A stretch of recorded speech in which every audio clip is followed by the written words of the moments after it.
Well, I'm Christy Schur. I'm a park ranger here at Malakoff Diggins, and I've been here about 10 years. I would recommend coming and trying to spend the night if you can, but if you can't, I would say try to catch a town tour, which are offered every Saturday and Sunday at 1:30, and we take you through all the old buildings, the old drugstore and the saloon and the general store and the 1862 Skidmore House and the stable.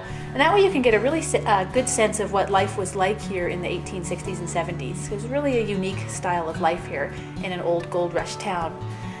You might want to take a swim in the Blair Lake if it's summertime and it's hot. You definitely want to see the Diggins, and if it's not the middle of July, you might want to hike the Diggins Loop Trail, which is a 3-mile loop that takes you through along the perimeter of the entire Diggins. And then you can really see firsthand what the hydraulic mining did to the environment, as well as see some of the old equipment laying around here and there. And you can also see firsthand the amount of erosion that's occurring there from year to year. It really is pretty dramatic.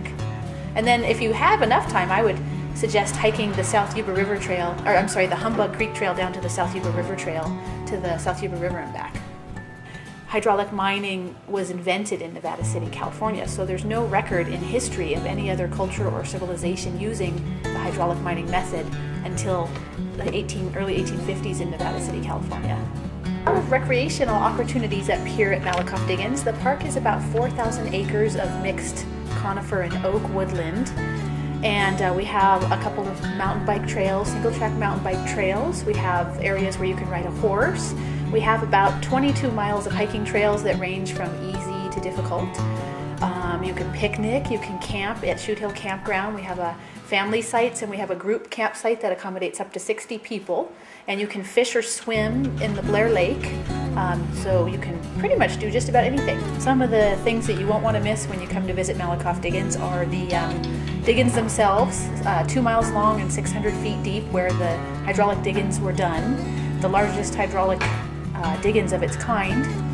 And also the Hiller Tunnel, which is about 600 feet long, that you can walk all the way through from beginning to end into the Diggins, is a lot of fun. And we also have a really nice trail called the Lower Humbug Trail, which takes you from North Bloomfield Road 2.5 miles down to the South Yuba River, and it's really scenic and quite beautiful.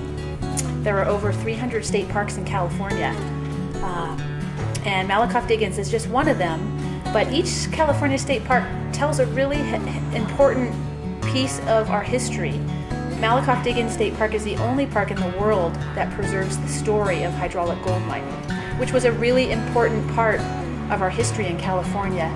It led to a lot of important developments in California, both economically and agriculturally, and the California Gold Rush caused the largest mass migration of humans in history.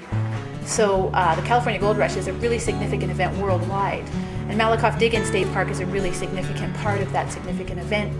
If funding for California state parks disappears, we stand to lose some really important key parts of these important stories.